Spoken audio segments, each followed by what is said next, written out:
Show a picture of my car. I sold it, You good, Diane? but still. Good evening, everyone. Good evening. It's now time for us to begin our city council meeting. We'll begin with our invocation from Pastor Robert Pauley from Virginia Street Baptist Church. Let's pray. Our most kind, loving Heavenly Father, we're glad to be here. And God, we just pray, Lord, for everything to be done in decency and order. God, we thank you for sending your darling Son, took our place on Calvary's cross and bled, shed his precious blood for us. God, look down over this meeting today, that it be done in decency and order. And we thank you and we love you. In Jesus' name we pray. Amen. Amen. Please remain standing for our Pledge of Allegiance. I pledge allegiance to the flag of the United States of America and to the republic for which it stands, one nation, under God, indivisible, with liberty and justice for all. Thank you.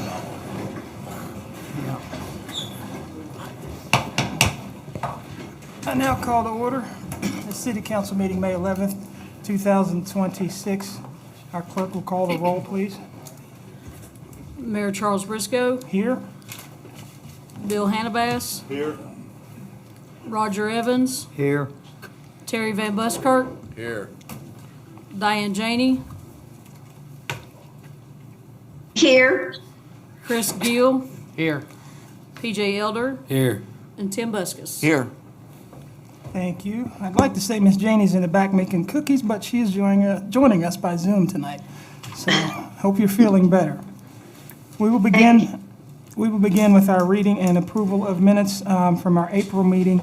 We also have two sets of minutes for our April meeting, and we will approve the laying of the levy minutes later on, as we will make a correction at item number 11.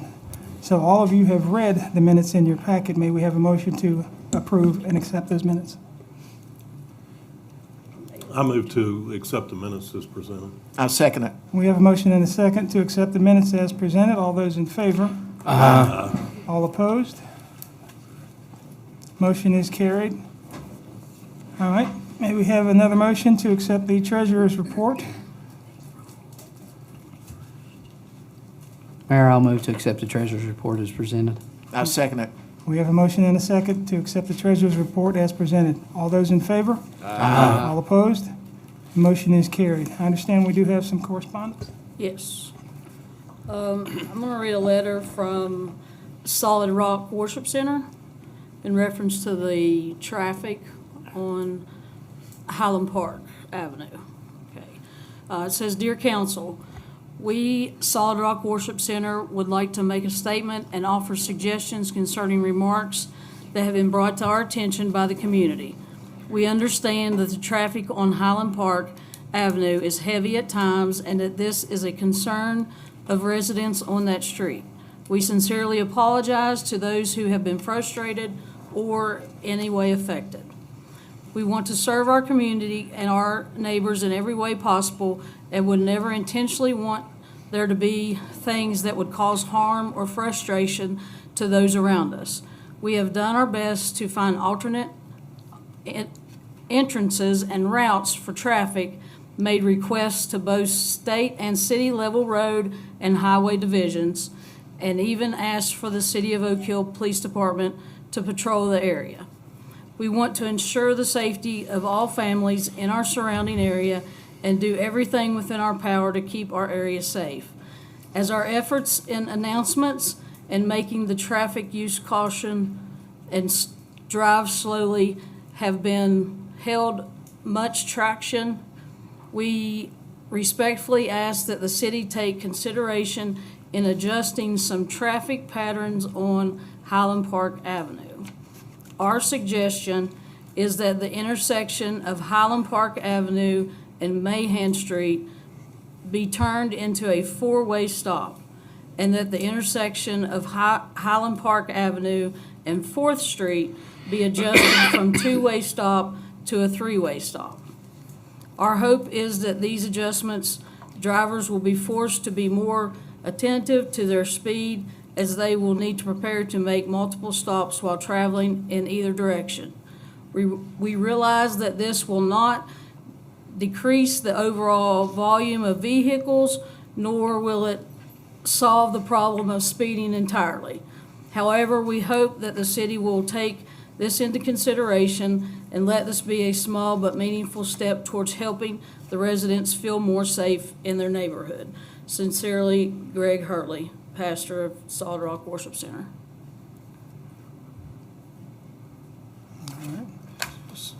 City manager, could I make a suggestion that the safety committee look into the matter and review suggestions and complaints? Yeah, we can certainly do that. There's no objections. We'll look into that and report back at the next council meeting. Okay. All right, any further correspondence? No, sir. All right, no citizens' comments? No, sir. No one signed up, all right. We now have a presentation on the local Economic Development Act grant from Senator Roland Roberts. Mayor, I'd ask if we could move this along in the agenda with a slight reordering.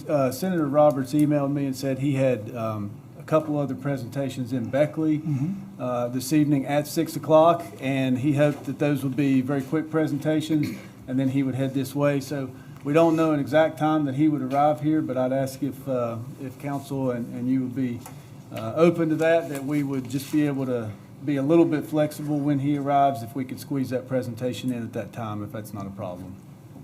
You all agree? Agree. All right, Yes, we will sir. Moving that along. Moving on to unfinished business. Item number 1, the update on the hotel tax fire fee. We're keeping this on the agenda. I know it's an item we want to, kind of keep tabs on and keep looking at. There's not been any update at the moment. I know we were kind of taking a look at what Fayetteville was working on, trying to implement and seeing what they were doing. Been in discussions with Mr. File about this, and I'd ask him if he could give us an update. I don't think there's been a lot of movement at this time, but if you could just let us know what you've heard, Mr. File, that would be No, appreciated. I'd be glad to. There's been very little movement, actually. I've reviewed what the city of Bridgeport prepared. They have an ordinance that they have adopted. It's one that I know Fayetteville is looking at, and I've been in touch with Carl Harris, their city attorney, and he and I are going to be working together on this.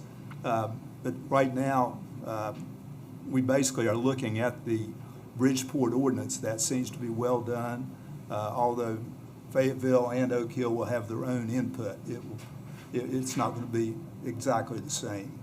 One question did come up, and that was about Airbnb. Could you impose a fee on them? It's our opinion you can. So I know that was just one of the side questions that was brought up at the last meeting. Did look into that. So, but we will continue to report back. Not ready yet to draft or have an ordinance to be presented. Still some work to be done there. So, Thank you, Mr. File. yes, So you cannot impose this fee on an Airbnb, no, correct? you can impose it on Airbnb. Okay. Yes. So it'd probably be your recommendation to table this at least till next month? Yes, at least. Okay. Yeah, I was going to make a recommendation. We can table it till next month, or we can table it until there is a movement and an ordinance will be prepared. Unless you all would want to see it continuing to be on the agenda as a placeholder, we could either leave it on there, or we could go ahead and just take it off until such a time that it's ready to be addressed and presented, and then bring it back on the agenda at that time. So if so, I would say maybe we'd make a motion to table it until such a time that it's ready to be presented, and then go from there. Okay. I move to table the hotel fire fee until a draft ordinance is prepared. Second. We have a motion and a second to update, excuse me, sorry, folks, still got this cold. We have a motion and a second to, what's the word? Table, thank you, our hotel tax fire fee. I'm having a rough time up here. So may we, all those in favor? All those opposed? Motion is carried. Sorry about this, folks. Been bothering me for 3 weeks with this. Our second item here of new business is the on-call architectural and engineering services selection. A selection will be of Chapman Technical Group and A&E Master Service Agreement. Yes, so the selection committee, you may recall, I believe it was back in January, it was approved to advertise for this with a cap at the time of $25,000 was the cap that was listed on the expenditure on that. So we did go out for advertisements for this request for qualifications. They were received on February the 27th was the due date for these. We received 9 packages of qualifications from firms. Our selection committee, which consisted of myself, Brooke Lyons, the deputy city clerk, Hannah Morgan, the zoning officer, Josh Sapio, Parks and Recreation Director, and Charlie Pennell, Public Works Director. We scored and followed the West Virginia Code 5G process for procurement of services. We scored the applicants, kind of shortlisted down to top 3, set dates and times for interviews, conducted the interviews, scored the interviews, and the ultimate selection was Chapman Technical Group, and we have Mr. Joe Bird here from Chapman Technical Group here with us this evening.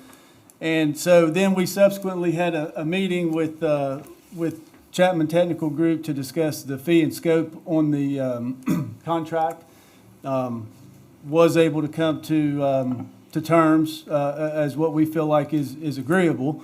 And therefore, we now have a draft master services agreement before you today, as well as a task order. And so the way, this is a little bit unique compared to a specific project-based selection, because this is an on-call services. There's times when we need them for plan review, or we may have to call them and ask just random questions from time to time to get some professional opinions on.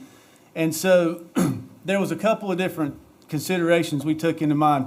Number one, what was the duration of this contract? That's what we were trying to figure out. Because it's on call, it's not project-based, it's not going to end with the culmination of a project. And so, but we also have to be careful and not implement a long-term contract that would extend beyond the term of council. So to work around that, and this was what we found to be fairly common with other municipalities, we've structured a 1-year agreement. So what would be signing this evening, if you all would approve, would be a 1-year agreement with an automatic annual renewal for up to 5-year periods, up to a 5-year period. And there's the option for either party to terminate with a 30-day written notice at any point in time. So if at any point in time, either this council or the next council, if they were unhappy or decided they want to go in a different direction, with a 30-day written notice, this contract can be terminated. So that's the way we structured the contract. As far as the remaining portion of it, how we would actually functionally go about doing this, we also have as the second item, and these will be two separate items, task order 1. And so typically, when you have these master services agreement, every project that you would do with underneath that master service agreement would be executed as a task order. So if you had, for example, and we'll talk about this later, but the trailhead conceptual design that we have displayed over on the side, if we wanted them to work on that project, let's say, and in this case, we did have grant funding, we would approach them and say, hey, we've got grant funding, you're our selected on-call engineer, we want you to work on this project, we've got a $10,000 grant. At that time, we would issue a new task order just for that project, and then work out the fees on that. In that case, it would be a lump sum type of task order where we have $10,000 available, and if you agree to do this project for us for that amount of money, then we proceed with the task order. All task orders would come before council for approval. So this first task order is to initiate the general services, the plan review and miscellaneous A&E services, so at any point in time. So this first task order will allow us to do that, and because the nature of this is not such that it would allow a lump sum, it's going to be as we need them on kind of an hourly basis. We've structured that to be billed on an hourly basis based on the rate schedule that's attached to the master services agreement. So they have an hourly rate in the rate schedule, So if we need them for a plan review and they determine that that plan review takes 2 hours, they'll bill us based on the hourly rate listed in their rate schedule for 2 hours in that case. If it's a 15-minute phone call or whatever, we'll address that accordingly. And we'll be able to do that up to $25,000 annually is the maximum that we could do without council approval. So there's the cap on that. So I tried to explain that as best I can. I'll answer any questions if I didn't explain that quite as well as I need to. But pending any questions, I would ask that we do one motion to approve the selection of Chapman Technical Group for the on-call architectural and engineering services and to authorize the city to go ahead and enter into the master services agreement. That would be one motion, and then we'll handle the task order execution as a second motion. And I'm open to any questions you may have on the selection process, on the contract, on anything that we've talked about. That's who we would use, just say if you had a drainage issue that come up through town, a little small one, not something you need a big project bid out, but, a little something, a drainage or, some little engineering thing, you just That's call right. them up and. That's right. And there was an example of that was some of the drainage right there in front of the school. We were working, and Bill Hannibal, you may recall this, we were trying to work with Department of Highways to get some drainage fixed underneath the road right there at Oler Avenue. And in order for Department of Highways to approve that, they wanted to see an engineered drawing of that drainage. Well, at the time, we didn't have an on-call or an in-house engineer, so it was very difficult for us to procure that engineering without going through the procurement process for that little tiny, and it wasn't worth doing for that little tiny thing. This would allow us to call up and say, hey, we need this little tiny area done. What do you think it's going to cost? It's going to be 8 hours. Okay, let's move forward with that. And that's all falls within this task order. Now, if it gets into something any bigger than that we'll have to decide at one point in time between, us working with Chapman, will be to determine, hey, this is a big enough project that it needs to be a separate task order, or it's going to exceed the $25,000 cap, for example. Let's go ahead and execute another task order, and all those will be brought before council for approval.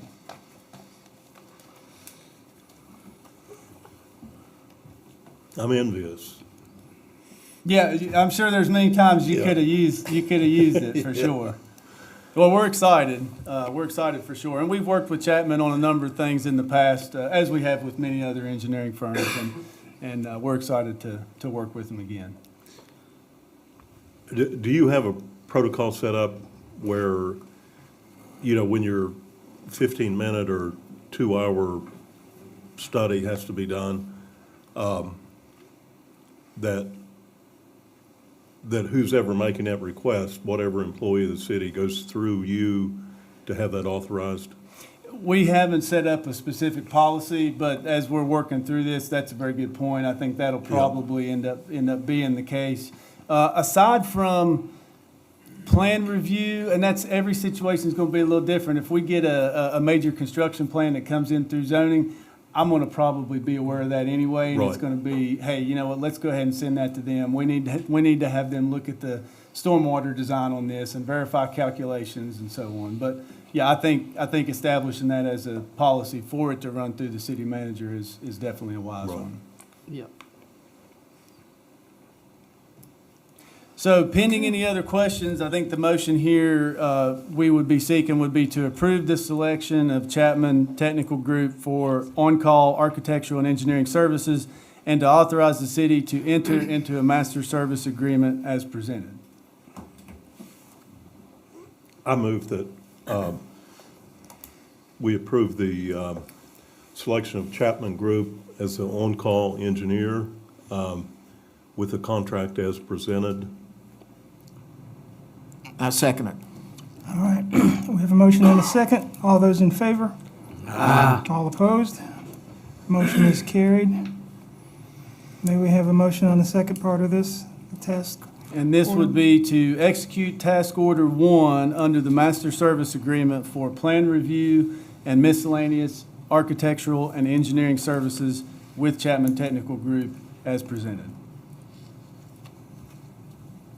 Mayor, I'll move to accept task order 1, execution plan review and miscellaneous aid and services with Chapman Technical Group. May we have a second? that. We have a motion and a second. All those in favor? All opposed? That motion is also carried. Thank you. Excuse me. Now we're moving on to our new business.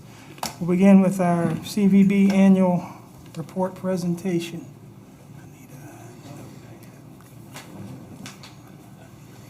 I emailed these, but I'm gonna give you all a fancy shiny copy.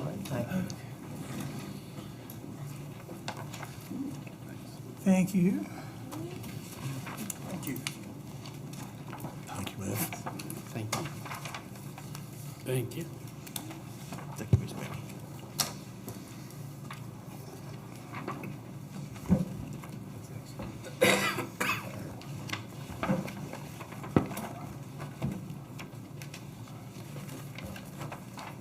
Okay, thank you for having me this evening. I'm Becky Sullivan with the New River Gorge CVB. Our office is located beside of Holiday Lodge, which has recently opened, yay. We are also the Chamber of Commerce for Fayette County, and New River Gorge CVB is for Fayette County. We are funded by the county hotel occupancy tax, the city of Oak Hills, and the town of Ansteads. So I'm here to talk to you about the tourism numbers from 2025, actually. So we're required by state code to present an annual report.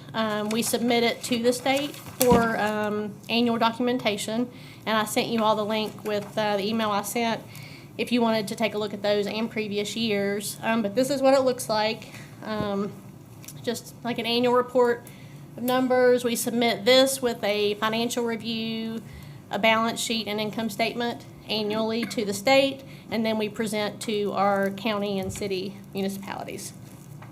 I'm not going to read through it, but just to give you some highlights, the visitor center itself had about 7,600 visitors from 43 states and 12 countries last year. Our top states for visitation are in-state, West Virginia, Ohio, Pennsylvania, North Carolina, Virginia, and Florida. Our top countries for visitation are Canada, Germany, Israel, China, and Italy. And then we, as we get these visitors in the office, we collect zip codes. That's how we can tell you where they're coming from. And then we also track what they're coming in for. They could be coming in for retail. They could be coming in to ask about the Oakleaf event. They could be coming in for lodging questions. So our top 3 interests at the visitor center include events and Bridge Day, travel assistance, including maps, directions, and all of those pamphlets that we have at the office, and then our state and our national parks. In 2025, we spent about 75% of our budget on marketing for the New River Gorge region. This does include all of our promotional efforts, our partnerships, social media, website, brochures, postage, partnerships, and special event marketing. Our office acts as a visitor center, not a visitor center, sorry, a mailbox for several different organizations. So the Oakleaf Committee has a mailbox at our office, the Rail Trail Committee has a mailbox, and what that does is that allows them to tell people that they can get information from us about the event, so people will come and get the event application to be a vendor or just to get information about the festival itself. According to state tourism, 1,653 jobs are supported by tourism in Fayette County. 172.6 million is travel-generated spending in Fayette County. And our visitor guides, which looked like this last year, these requests increased by about 16% last year. So we're sending out more information to help people with their vacation planning and hoping they will come here and spend more money in our little corner of almost heaven, West Virginia. To give you an idea of how it works, like we cover Fayette County itself in this one. We also partner with Visit Southern West Virginia, and this is a regional CVB, and they cover 9 counties in Southern West Virginia.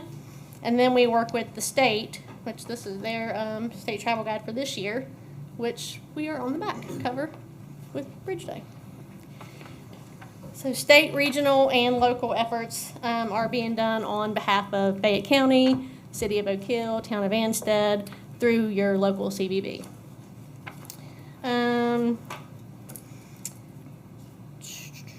Is there any questions so far? No? I had one, I don't want to interrupt, Okay. but you said that was last year's travel guide. Do you guys have the new ones for 2026 out yet? Yours? No, we are proofing it right now, and it's Okay. about to be sent to the printer. I sent it to Josh Sapio, and he helped me with a lot of proofing, and we added some stuff about Needle's Eye in the upcoming Visitor's Guide. So as soon as we have that, the new one, we'll bring it over to the office. Great, okay, Yeah. great, thank you. And then, so we can kind of measure our success based off of our hotel motel tax. And I can give you some numbers just to give you an idea of our total hotel occupancy growth versus City of Oak Hill. Our total occupancy growth in 2025 was 530,000. 5 years ago, it was at 414,000. And that was right at the national park designation. So you can see how it's grown by about 115,000 over the 5 years. We also were post-COVID at that point, so a lot of things have changed since then. For Oak Hill totals, at this point compared to last year, I'm showing that we're up about 5% in hotel occupancy revenue. Last year, compared to 2024, we were up 45% over the whole year. So there is a lot of growth, a lot of things happening, and that could be due to more Airbnbs popping up and more lodging availability in the area. And hopefully with Holiday Lodge opening up, we'll see even bigger growth this year. Josh Sapio is also our your representative on the board of directors for the CVB. Our advertising does include, like I was saying earlier, we do some stuff with the Oakleaf Festival and the Rail Trail Expo. So we do try to promote the bigger festivals with local advertising, and then we'd help with the rack card for the Oakleaf Festival. Any questions? I think that's about all I have for you guys. Yep, Thank you, Becky, we appreciate it. thank you. Thank you.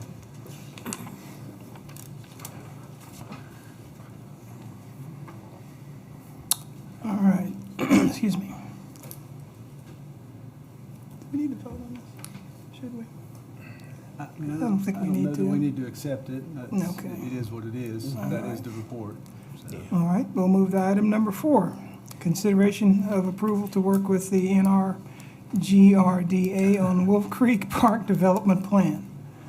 Yeah, and so we've got Andrew Davis here with NRG RDA to speak to this just a little bit, but, you know, I've sent you all some information on that. We've probably are all familiar or aware of Wolf Creek Park. It's been looking at being developed for a number of years. There's been some slow movement out there. The property has been transferred to the ownership of NRG RDA in I don't know, a year or two ago in recent times. And they've been working a lot on this to prepare for development and potentially attract the developers. They do have a master plan in place at the moment that was recently completed.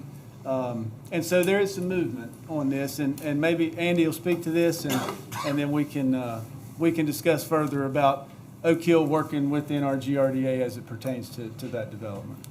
Sure. Thanks, Tyler. Thanks, I'd Andy. Be glad to. Appreciate you being here. Good evening, everybody. If I haven't met you before, I'm Andy Davis. I work with the New River Gorge Regional Development Authority.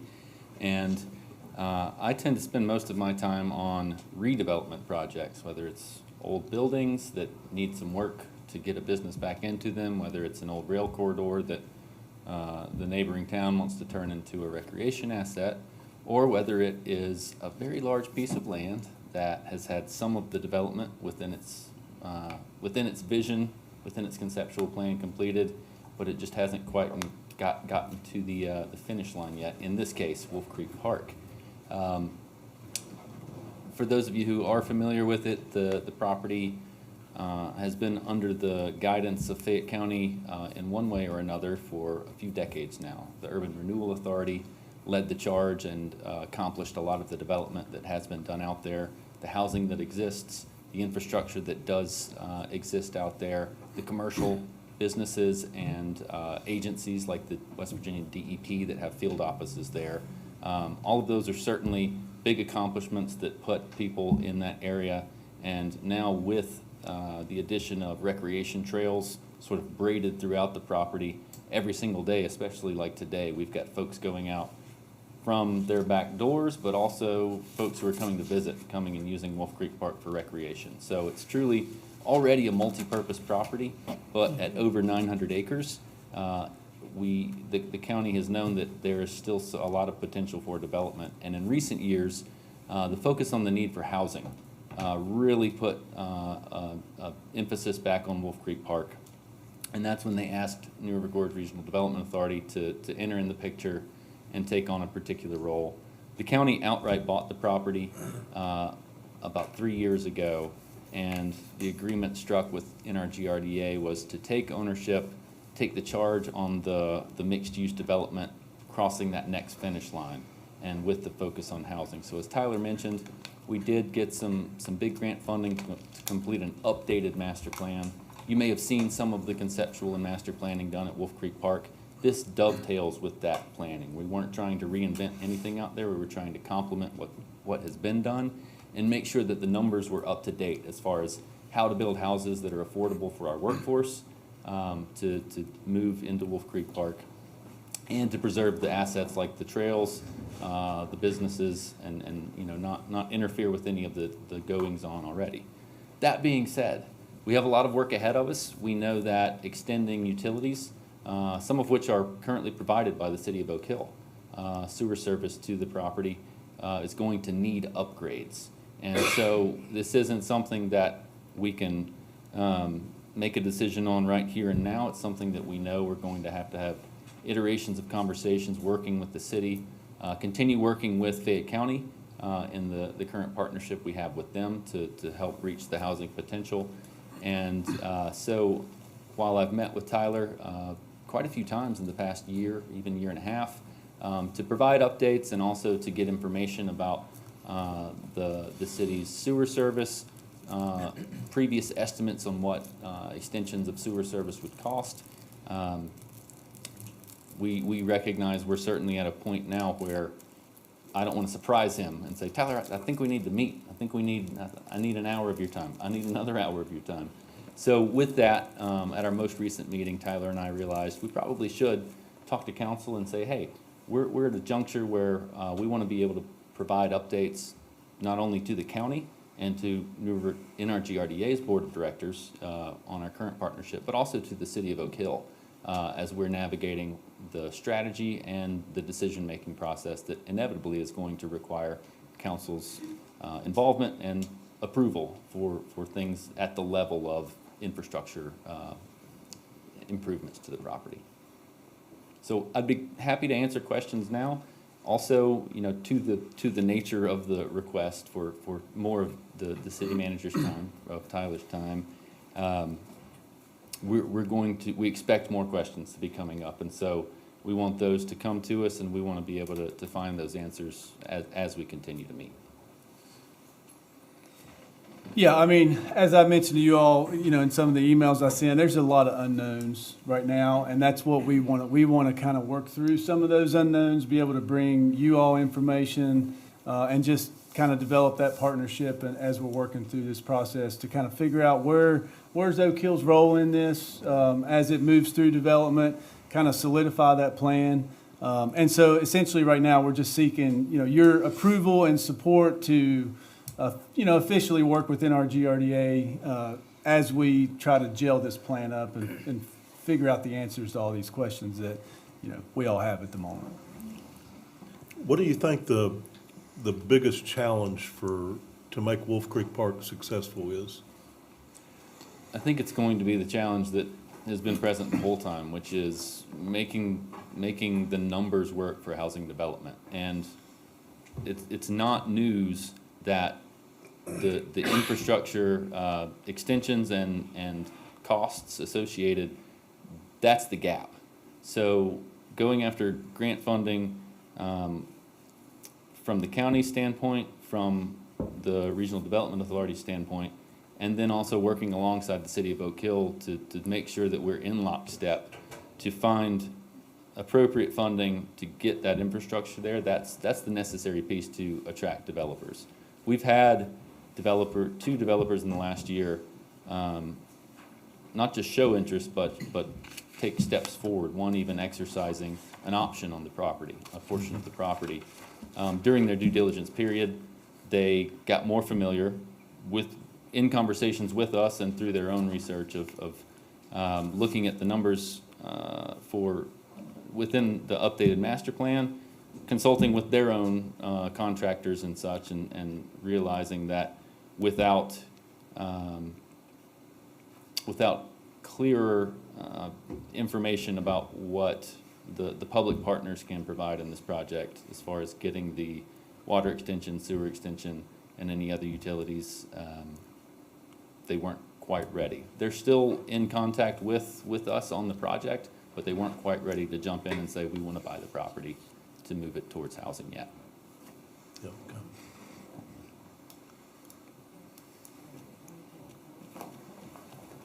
Any other questions?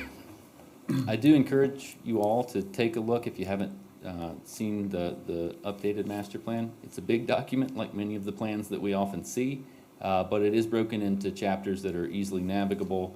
One of the main things that we wanted to make sure of, aside from the preservation of existing assets on the property, was that it could be done in phases, that it didn't have to be an all or nothing approach.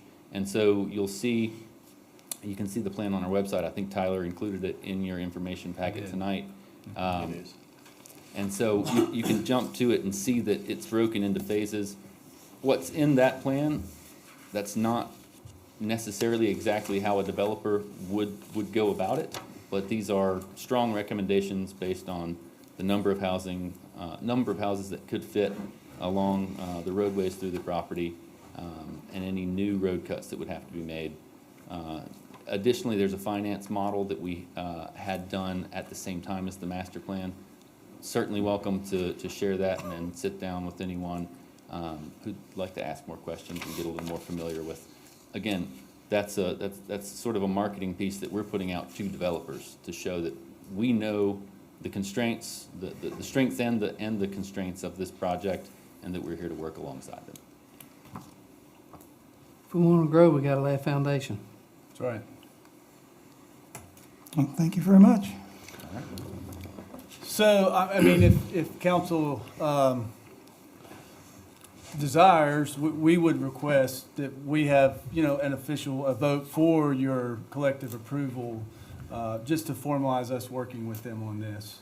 Mayor, I'll move that we work with the NRG-RDA on the Wolf Creek Park Development Plan. I second it. All right, we have a motion and a second. All those in favor? All opposed? That motion is carried. Thank you all.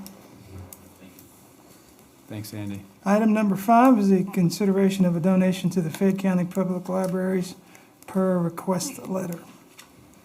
Yeah, we had a request letter come in dated January the 12th here from Becky Kellum, Director of Fayette County Public Library, requesting Oak Hill's yearly donation of $1,500 or more to the Fayette County Public Libraries, exclusively for the Oak Hill Branch Library, to help provide additional programming and materials for both children and adults.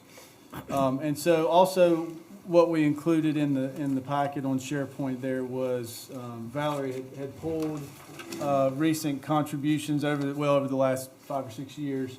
And it looks like there was a time where $1,500 appears to be the annual contribution that we made, dropped to $750 in 2025. And then currently, we do not have anything allocated for that line item in the budget for the current year. But if you also choose. Is there anybody here from the library? Okay, thank you. I'm not going to speak a lot specifically about the library, but and this is a general conversation. It puts the city in a little bit of a quandary when we get requests for donations from nonprofit agencies. There are a ton of nonprofits in Oak Hill. Some of them, most of them, I admire tremendously and support their project. I volunteer for one, and donate money to one personally. But it makes it tough for this body to make a selection of who we donate to and who we don't donate to. And generally, it's not within our mission. So it's a tough, there's articles written about it. Elected officials take different approaches. Sometimes it's coming from the heart, sometimes it's coming for political reasons, for votes. They lean on these people that they give tax dollars to. So it's a very complex situation. And I love the Oak Hill Library, or the Fayette County Library, and relied heavily on it in the past in my life. But it's just a tough thing, and it's a real feel-good issue for us as individuals to vote. In this example, for the Fayette County Library, the library that's in Oak Hill. But that's just part of it. And, you know, I can name all kinds of organizations that do tremendously good things, and some that don't do such a good job. And it makes it very, very difficult. I don't remember when it was. Maybe 2 years ago or a year ago, we were discussing the budgets, and there were a few other organizations that we were given to each year. And I believe the reason why that shows 15 to 750, I think it was because at that time, the body unanimously took a vote and said, we'll do the 15 this year, next year we'll drop to 750, and then the next year after that, we won't do anything, and to notify those organizations. So I just don't remember. Do you remember when that was? I don't remember. I believe that was in '24. Chris is right. We were at 1,500, and like you said, there was other organizations, and we said that next year we would drop that in half, and then after that we would phase that out. Just don't remember when it was in the minutes. And there is, by the way, a request from another organization that was in the form of email. I got it. I don't know if everybody got it. For substantially more, $25,000.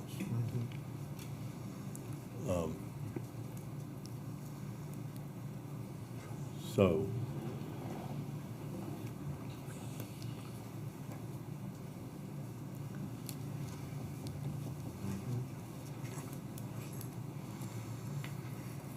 Are you guys ready to vote on this? You want to make a decision?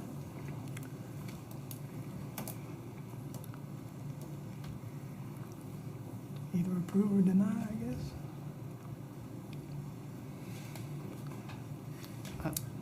Yeah, I think we need a motion Or or, do we? what's that? I don't know that you need to, do you? With it being, You don't have to. with it being done before that said that we wasn't gonna do, that the council, the city Yeah. wasn't gonna enter into that Yeah, any haven't been longer. voted on previously. Yeah. Okay. Yeah, I don't have those minutes right in front of me. I could look that up, but if you're confident that that was It was. It It was was. before. I can't remember And if it was yeah. last year or the year before. I think that would really take care of this item at that point then. All right, then. Mayor, we had Senator Yes. Roberts just come in. Welcome, Hello, Senator. Thank Senator. you for coming. If we'd be able to. Yes, we are now Presentation. we'll join Senator Roland Roberts, who will be presenting something to us on our local Economic Development Act grant.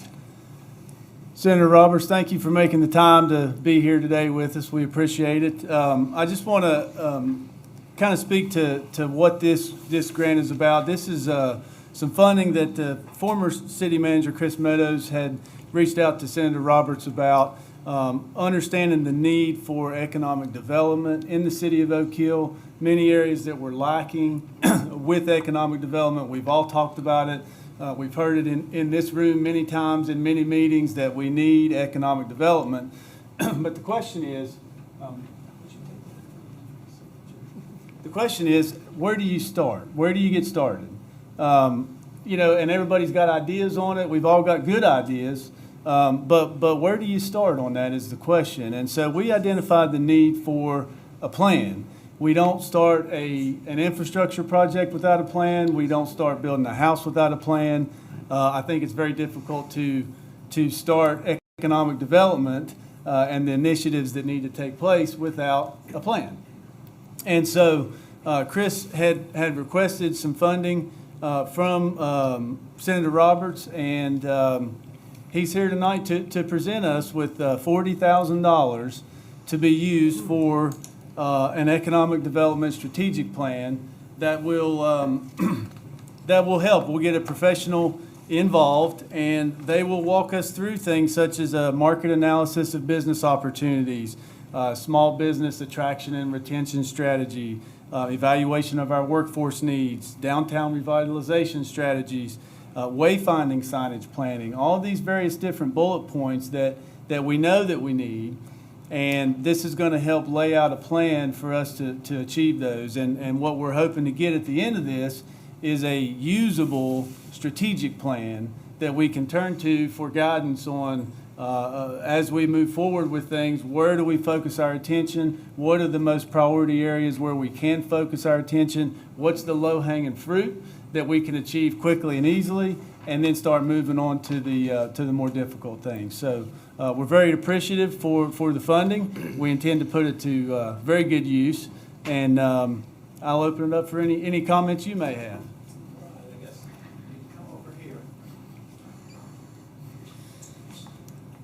So on behalf of the West Virginia State Senate and Governor Morrissey, this is where this comes from. It's called a Local Economic Development Act grant.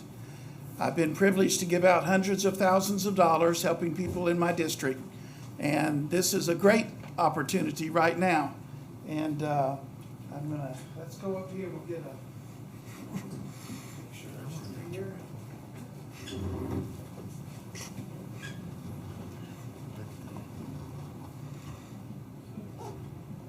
You take a picture with my phone, right? You don't have to do that on my iPhone. Just push the.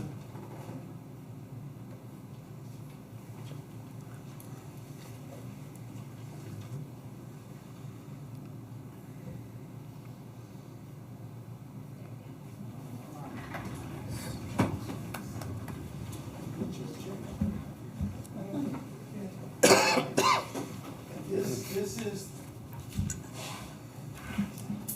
the real check to the Honorable Charles H. Briscoe there. There you are. And there's the information that I have that you may not have. But for folks here with the City Council, I stand available to help. I've been able to help a whole lot of projects. And when Chris reached out to me, I said, yeah. I came over here, we talked, and he said, well, there's another project trying to get sidewalks and things done, and the money was put up, and then it got hung up. I don't know if it's been released or not yet, but I've made phone calls on your behalf, trying to get things worked out. So I can become an in-between person. It's what I do all over the place. I do it in Raleigh County. I do it in Wyoming County. But in Fayette County, all I have in my district is Oak Hill to Pax. So just really the plateau area, but I'm engaged with that also. Been involved with the Paint Creek watershed project, trying to eliminate the flooding issue there. We've had a couple of meetings there. I don't know if you all have been involved in that or not. I know the county commission, I've worked with them. But I'm available, and we can work together.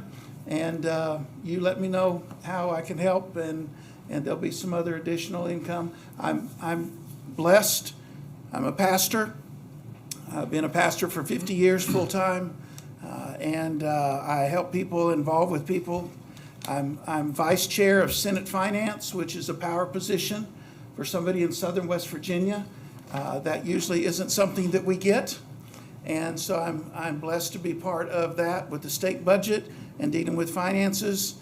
These particular grants they come through the Senate Finance Committee, of which I'm vice chair. So that's a pretty good hurdle to get over easily. And then they go to the governor's office, and then they vet everything also. And I'm in good terms with the governor. I'm able to work with people as a pastor. That just kind of is automatic for me. And so was able to work with Governor Justice, able to work with Governor Morrissey. And I think my representation of you in Charleston is to bring projects and money and jobs. Okay? And so that's what I'm after, and that's what I try to do. And we've been very successful in some ways. But I realized when Chris got hold of me that it is an important thing. You'll be able to assess what somebody else outside comes in and they see, and then you make it yours. You fix it however you want to do it and whatever fits for the city. Because often when we get these people that come in, they deal with general overall things that may or may not fit our culture and our place. So I look forward to seeing how it goes, and am eager for the progress that Oak Hill will be able to make. Thank you for your commitment and your leadership. Thank you for being willing to serve. It's not easy to serve, is it? Get a lot of complaints, a lot of flack that you get all of the time. But as one who lives it and has for many years, I thank God for people who will step out and serve, even though sometimes it's a thankless job. Thank you very much. So I thank you and appreciate you letting me come tonight. We thank you very much. Thank you very Appreciate much. it. Thank you. Thank you. All right, item number 6, the approval to advertise request for proposals for economic development plan. Well, that timing couldn't have been better for him to come in right before this, because this item is the request to advertise for proposals for consultants to conduct the economic development plan that this money he just presented will pay for. So I have not developed that advertisement at this time. However, this would be the request to go ahead and develop that request for proposals to then get that out and get advertised so we can get some qualified consultants to bid on this job. I move that, to approve the RFP, or request for proposal, to be drafted by the city manager, or calls to be drafted by the city manager for the economic development plan. I second it. We have a motion and a second. All those in favor? All opposed? Don't have to ask where the money's gonna come from. That's right. Motion right. carried. Thank you. Item number 7 is to discuss and a possible request for planning commission review of portions of Oak Hill OHMC Oak Hill Municipal Code, 15.42 signs ordinance. Yes, Miss Janey had asked me to actually put this on here. You all may or may not be familiar. We had a question, an issue with a sign in town that was considered an off-premise sign. It was an advertising sign for one business that was located at another location that was not where that business conducts its business. So it may seem innocent upon initial glance at that. However, there is an ordinance in place for that to protect unwanted or unwarranted, or an influx or an overflow of signs being plastered everywhere for every business all over town. So there's a balance there, and there's a process for that, for those who want to put up off-premise signs to request for that. However, within the context of that issue and the questions that came up, we did identify a conflict within our ordinance itself, being that the written description of off-premise sign specifically restricts off-premise signs to industrial districts, industrial zone districts with a conditional use. However, when you go over to the land use table, which also is what we use to identify what can be used in what district, the off-premise sign item in the land use table indicates that all business districts and industrial use are allowable with conditional use. So we've got a table and a language conflict within that. So we do need to address that, and I will address that in just a minute. But Ms. Janey, I think, is wanting to speak to this, and so we'll make sure she's unmuted and, okay, Ms. Janey, you should be good to go ahead there. Yes, sir. Thank you for placing that on the agenda tonight. And after reading that we do have a little bit of conflict there, I do agree that to recommend that the action to send this to the Planning Commission for review and correction, and then we can go forward from there. Yeah, and so that would be my recommendation as well in order to, I'm sorry? Did she motion? Is she putting that in I motion for don't, Ms. Janey, did you put that in a motion or do you? I don't think so. Well, it was a comment that I can't place it in a motion.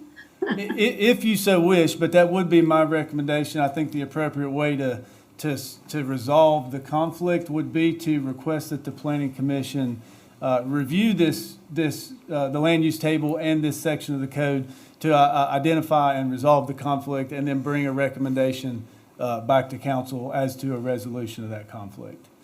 I'll make that into a motion, please. All right, may we have a second? I'll second. All those in favor?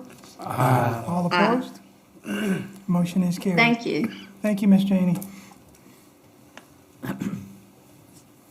Item number 8 is the appointment of an alternate member to the Board of Zoning Appeals. Yes, Miss Morgan, Miss Hannah Morgan, our zoning officer, has been in conversation with Travis Prince, who has expressed interest in serving as an alternate member. He won't be a primary member, but I think they have several vacancies right now for alternate members. And so he has expressed interest and willingness to serve as an alternate member, should he be appointed. So that would be the question at hand right now, is the appointment of Travis Prince as an alternate member of the Board of Zoning Appeals. I make a motion that we appoint Travis Prince as an alternate member of the Board of Zoning Appeals. I'll second. We have a motion and a second to appoint Travis Prince as an alternate member of the Board of Zoning Appeals. All those in favor? Aye. All opposed? Motion is carried. Thank you. Thank you, Mr. Prince. Item number 9 is to consider amending the municipal code 10.04.010E and F, the restricted areas for skateboards, inline skates, rollerblades, and bicycles. This will be the first reading. I would ask that we table this until the next regular meeting. We'd hoped to have this ready for discussion, and so we put it on the agenda. However, we need a little bit more time for Mr. File to review this and work with us through a solution on the situation with this one. So if we could table it until the next regular meeting, or get a motion to table till the next regular meeting, then we can discuss the issue once we have it fully resolved. I motion that we table this issue till the next meeting. You have a second? I'll second that. We have a motion and a second to table this till the next meeting. All those in favor? All opposed? Motion is carried. Item number 10, the annual report of the Police Pension Fund. Chief Wisman. Okay, the beginning value of the Police Pension Fund on July 1st, 2024 was $5,095,992.76. Employee contributions to the fund were $23,599.98. This year, the fund had net earnings of $422,553.02. This includes interest, dividends, and realized and unrealized gains, as well as fees charged to the account. Expenses for the fund were $229,816.40 for benefits paid to retirees and $68,042.93 for distributions from the fund by employees no longer with the department. The ending fair value of the pension fund on June 30th, 2025 was $5,244,286.43. It's a lot of numbers. Thank you. Do you know what percentage it's funded? The last that I seen, and that's not reflected in those figures, was 112%, if I recall correctly, but I believe it was 112%. Very well funded. Probably still number one in the state, if not real close. All right. Any questions for Chief? May we have a motion to accept the police pension fund report? I'll make a motion that we accept the annual police report, pension fund report. I second that. We have a motion and a second. All those in favor? Aye. All opposed? That motion is also carried. Thank you. Item number 11, the levy rate correction and documentation, and this is where we will do the laying of the levy approval as well. The minutes. The minutes, yes. I'm going to kick this over to our city treasurer to explain this. Essentially, it was a typo, very small typo, but because it just coincided with our laying of the levy and those values, we need to make sure that we properly document the error, and we're very open and transparent about this error. It's a very minor error, but it is an error nonetheless. But we want to be open and transparent about it, and then move forward in the appropriate way to correct it, and to correct the record from the minutes from last meeting. And so we'll let Valerie explain that. I can jump in if you need any assistance on that. But So the budget that was turned in on March 27th, it's an Excel file with a whole bunch of tabs, and each tab talks to the next tab.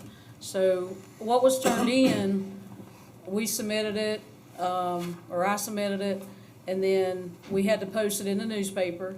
So that what was submitted was correct, what was posted in the newspaper was correct, and then on April 21st, the sheet that was printed out that's off of those tabs, like it's 16th tab down, that he read, it was incorrect. It was like 12.9 there, but what was submitted to the state, what was in the newspaper was the 12.46, which was correct. All of that was correct. And Tiffany at the auditor's office noticed it and said, will you just print out the sheet and adjust it and resend it to me? So I did that, but we need to adjust the minutes from the, which day was it? April 21st. April 21st April 21st, meeting, because it has the totals in it that was incorrect. so what I would like to do, and I've spoken with Mr. Fowle about this as to the appropriate way to do this. It's a little difficult because they give you the one day, April 21st, to lay the levy and announce your levy rates, but they don't really issue a provision in the event that there was any kind of an error or allow for any adjustment. So with that being the case, and being that what was submitted to the state and approved by the state was correct, what was advertised in the newspaper being correct, so the only point in time that the incorrect values were presented was at the meeting, and they were read aloud incorrectly. And so what I would like to do is to read the correct levy rates now. Have you all accept those as the correct levy rates? And then as it pertains to the minutes from April 21st, I would like to ask for your approval to make a notation on those minutes to see the minutes from this meeting for the corrected values, because we can't change the minutes from what happened. What was read at the last meeting was read, and so the minutes are going to reflect the incorrect number. However, anyone researching the matter in the future will be able to see a notation to refer to this month's minutes for the corrected values. And I think Mr. Fowle agreed that was probably the best possible scenario to resolve the matter. No, I agree with you, Tyler. I think that is the best way to go. So I will read off the correct levy rates, and I will also refer to the incorrect ones that were read corresponding to the correct ones. So for the Class 1 levy rate, the incorrect value was 12.49. The correct value is 12.46. For the Class 2 levy rate, the incorrect value was 24.98. The correct value is 24.92. And for the Class 4 levy rate, the incorrect value was 49.96, and the correct value is 49.84.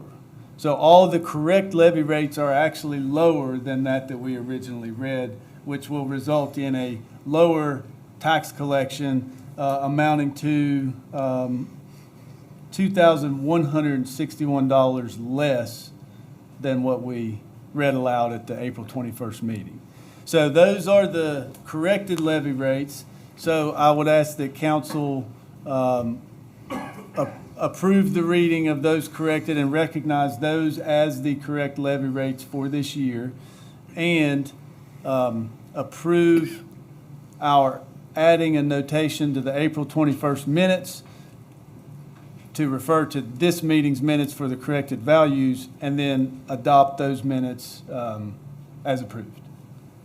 Mayor, I'll move to accept the reading of the levy rates, of the correct levy rates as presented tonight. Do you want to add the other part to your, or you want to just do it as just one? do it as Okay. two. All right, may we have a second? I second it. All those in favor? All opposed? That motion is carried. Okay, Mayor, now I'll move to make a notation to the April 21st minutes to see the minutes of the May 11th, 2026 meeting. I second it. We have a motion and a second. All those in favor? All opposed? Motion is carried. Thank you, gentlemen. Thank you all, and we apologize for that. I mean, we're all human, errors do get made, but we can address them and move on, and that's what we wanted to do here. So it was about a $2,000 less in tax collected, correct? $2,161 less. I can give you the total if you need that total. It went from an estimated amount to be raised with the incorrect values, the dollar to be raised, the net amount to be raised by the levy of property taxes was $899,851. With the correct levy rates, the estimate is $897,690. Thank you. Yes, sir. Okay, moving along to item number 12, the city manager hiring discussion. And this is an anticipated executive session, so we may have a vote to go into executive session, please. Mayor, I'll make that motion to go into executive session. May we have a second? I'll second it. All those in favor? All opposed? That motion's carried. We are now in executive session.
All right, may we have a motion to exit our executive session and join our regular session again? I make a motion that we close our executive session and go back to regular session. Second that. All in favor? All opposed? Motion is carried. Thank you.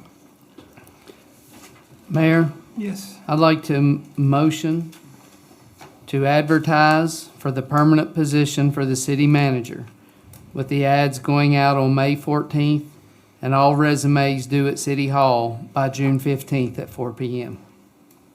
I second that motion. All right, all those in favor? All opposed? That motion is carried. What was the closing date again on that? June 15th Thank at you 4 for- p.m. Thank you. Okay, our final item, number 13, the city manager residency requirement. Okay, so this was previously discussed. Looks like in December of 2024, there was discussion of expanding the city manager residency requirement to beyond the current city boundaries.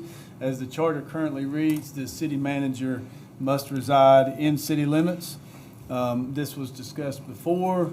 I know we did receive opposition at that time, and you know, as we're looking at hiring a permanent city manager, I just wanted to take the consideration of this to see if you all wanted to bring this back up. And then, of course, we had the election ballot in November that we potentially have the option to move this towards and put on the ballot if we do receive opposition with this again, and then put it to a citywide vote. So that's the idea with putting this on there. Happy to discuss, answer questions, or And it would not, our hiring process that we're entering into right now, it would not affect that. no, correct. It would not affect that. No, that's correct. That the residency requirement would take precedence. Correct, yes. If nobody else objects, I'd like to see it on the ballot. I mean, on the, on the agenda next month in June. I'll second that. You putting that as a motion? I didn't put it in form. I Oh, I'm just said- sorry. Okay, well but then I- I'll motion to move forward with the city manager residency requirement for possible change and recommendation to be presented at the June 8th meeting. I'll still second that. All right, all those in favor? All opposed? That motion is carried. Thank you. Moving along to department reports. Do you have anything for MS4? I do have an MS4 message I'd like to read here, if you'll entertain this. Part of our duties for our MS4 permit that we have through DEP. So I'll read this message here. Stormwater awareness, spring lawn care, and stream protection. Spring lawn care and stream protection. As we move into spring and residents begin mowing lawns and working outdoors, we want to take a moment to talk about stormwater and how everyday lawn care activities can impact our local streams. In our community, storm drains are part of the municipal separate storm sewer system, or MS4. These drains collect rainwater and runoff, but unlike sinks or toilets, storm drains do not go to a treatment plant. Anything that enters the storm drain flows directly into nearby creeks and rivers. Grass clippings, leaves, fertilizers, oil, pet waste, and yard chemicals are some of the most common pollutants found in stormwater. When these materials wash into our streams, they can clog drainage systems, increase flooding, reduce oxygen in the water, and harm fish and wildlife. Residents can help protect our waterways by following a few simple lawn care practices. Number one, keep grass clippings, leaves, and mulch out of streets and storm drains. Instead, mulch them back into the lawn, compost them, or dispose of them through approved yard waste programs. Number two, use fertilizers and pesticides sparingly and only as needed. Avoid applying them before rain and follow label directions carefully. Maintain healthy grass. Healthy lawns develop deeper roots, which help absorb rainfall and reduce runoff. And number 4, never dump yard waste, oils, or chemicals into storm drains or ditches. These small actions make a big difference. By keeping stormwater clean, we reduce flooding, protect our local streams, and help ensure clean water for future generations. Remember, only rain should go down the storm drain. Thank you. Thank you. Chief, we do have our police department, fire department, and Parks and Rec here. Anybody have anything? Josh Department does. heads? All right, Josh.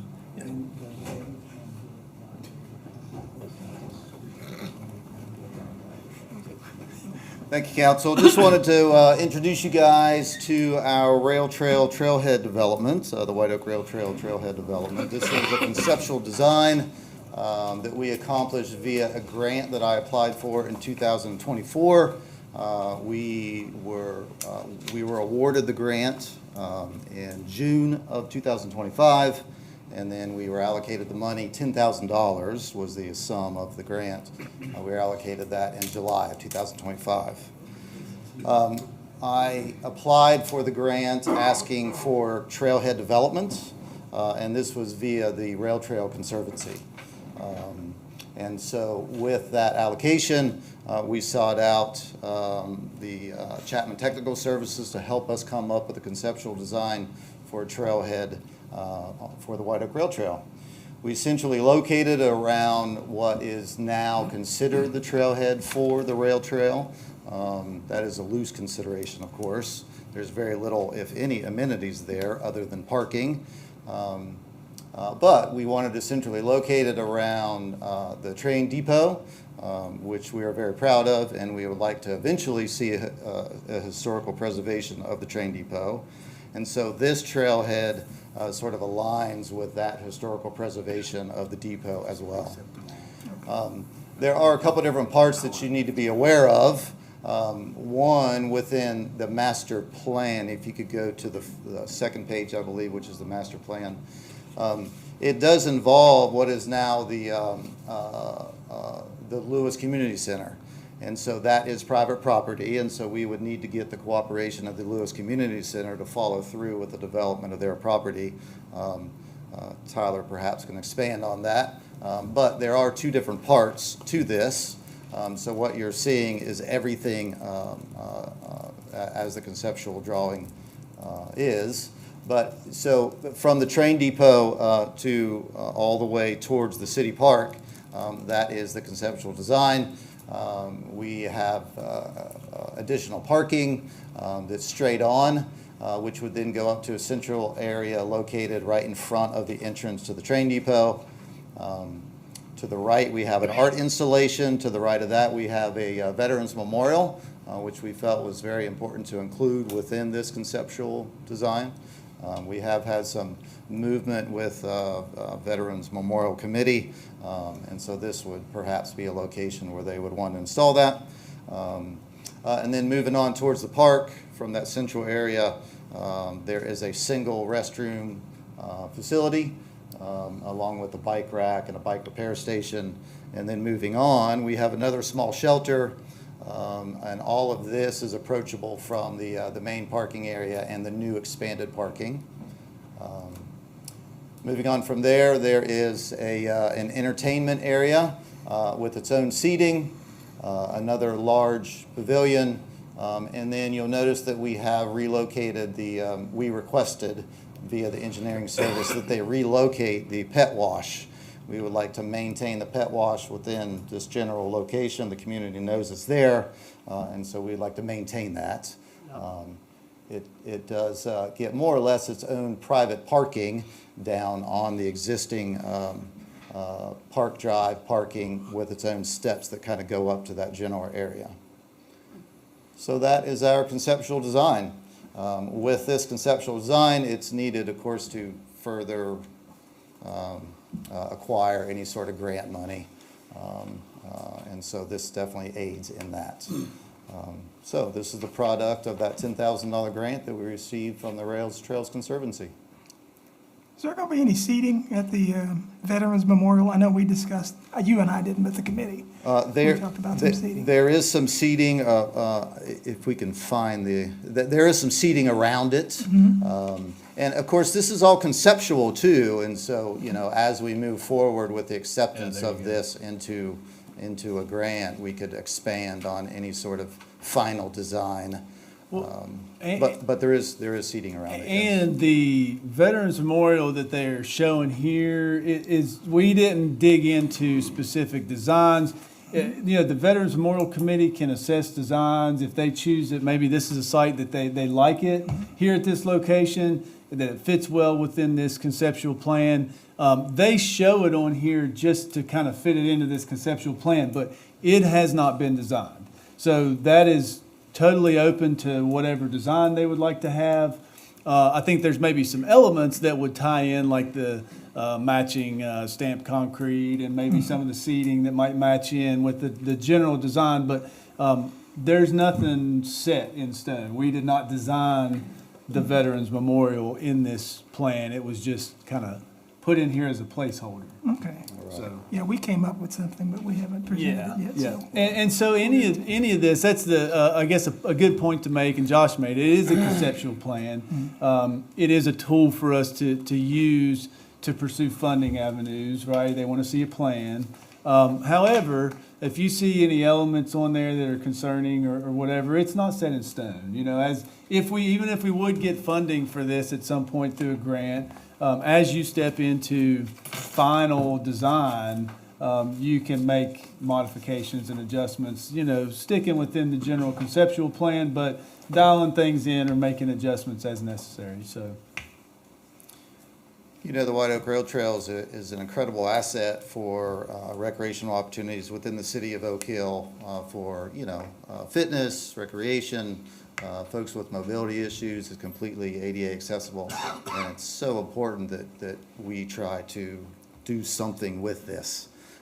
And again, this ties in with the historical preservation of the train depot as well. It does.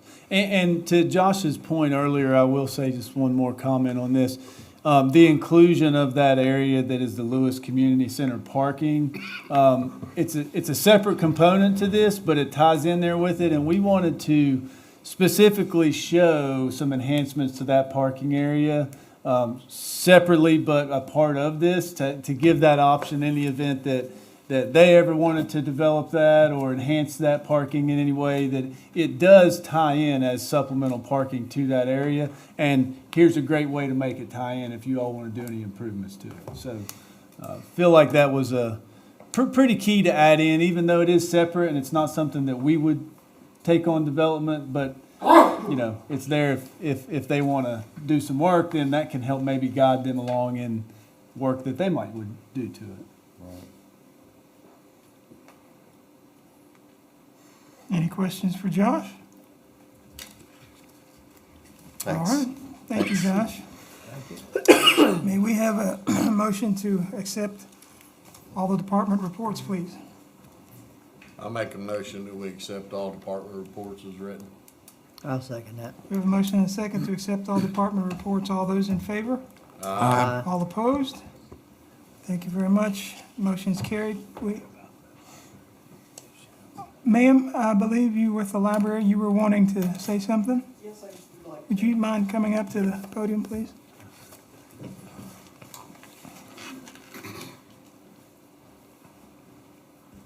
Thank you for allowing me to speak. I've been the director, my name is Becky Callum. I've been the director for 7 years here. You have always supported us. All of our little towns that our branches are in support us. We get $2,000 the last 2 years from Ansted. The biggest town doesn't want to support us. I don't understand that. Mount Hope gives us $1,500. Fayetteville gives us $1,200, plus a free place for our library. And they pay the utilities. I'm leaving one of them out. Which one? Montgomery. They give us $1,200. So, and Mr.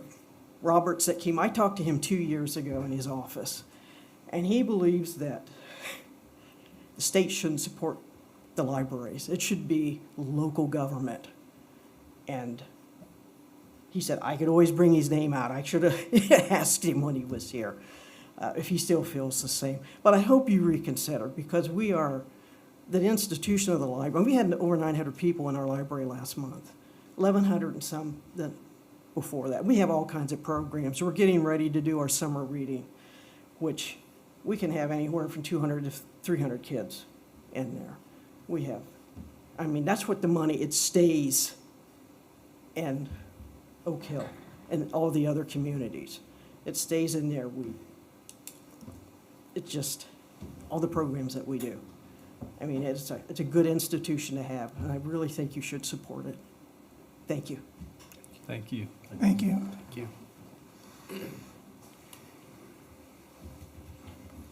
Any council comments? If not, let's have a motion tonight to adjourn. Hold on, Mayor. I just have a reminder about the White Oak Rail Trail Expo. It's on Saturday, June the 6th at 10 a.m. Saturday, June the 6th. Yep. Did you set up the council breakfast? No, I did not. Okay, we'll email you. Okay, gotcha. Our future agenda items. Where you at? Oh, it's on the back. Oh, that's why I didn't see it. All right. Any future agenda items? Any announcements, which you just did? All right, let's have that motion to adjourn. Motion to adjourn. Motion adjourned. Motion's carried. We're not even gonna worry about the second. Good night, everybody. Thank you for coming. Wow.